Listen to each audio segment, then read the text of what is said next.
সজনে হবে এবার আমাদের গাছে, তাই না? হ্যালো ফ্রেন্ডস, আমি এখন আমাদের পাশের বাড়ি, আমার এক ভাসুরের বাড়ি, এটা নতুন। তারা এখন এখানে যদিও থাকে না, মানে এটা এখনো কাজ কমপ্লিট হয়নি।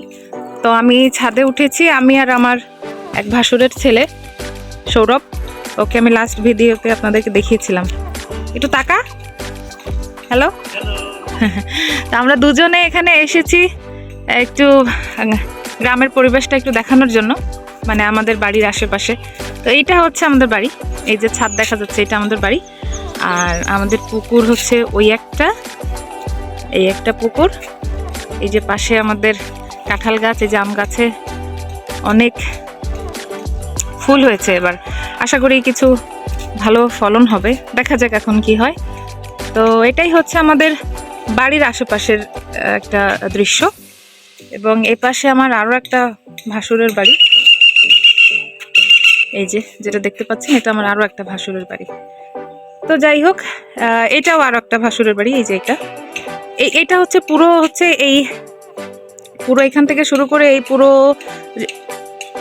এলাকাটা জুড়েই হচ্ছে আমাদের সব পাড়ার লোকজন থাকে পুরোটাই।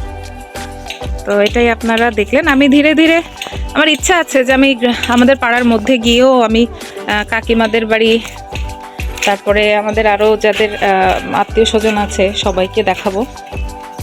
তো যাই হোক, আমরা এখন বাড়ি ফিরে যাচ্ছি। আমাদের বাড়ি থেকে 2 মিনিট হাঁটলেই এই মাঠ, যেখানে গরমের দিনে বাচ্চারা, মায়েরা, তাদের পরিবারের লোকজন এখানে আসে, একত্রিত হয়। পাড়ার কম বেশি সব বাড়ি থেকেই একজন দুজন করে মাঠে আমরা গরমের দিনে একত্রিত হই এবং বেশ ভালোই লাগে প্রাকৃতিক বাতাস উপভোগ করতে। আর এটা হচ্ছে আমার এক কাকা শ্বশুরের সবজি ক্ষেত, যেখানে আপনারা দেখতেই পাচ্ছেন খুব ভালো সবজি ফলন হয়েছে এবার। তো যাদের বাড়িতে জায়গা কম তারা ছাদে কৃষিকাজ করতে পারেন, সবজি চাষ করতে পারেন। নিজের সবজি ক্ষেত থেকে সবজি তুলে খাওয়া আসলে খুবই আনন্দ এবং খুবই মজা, এবং এটা স্বাস্থ্যের জন্য খুবই ভালো। তো যাই হোক, এটা ছিল ছোট্ট একটা মিনি ব্লগ। তো পরবর্তীতে আবার একটা ব্লগ নিয়ে দেখা হবে, কথা হবে। ততক্ষণ পর্যন্ত সবাই সুস্থ থাকবেন, ভালো থাকবেন। Bye bye.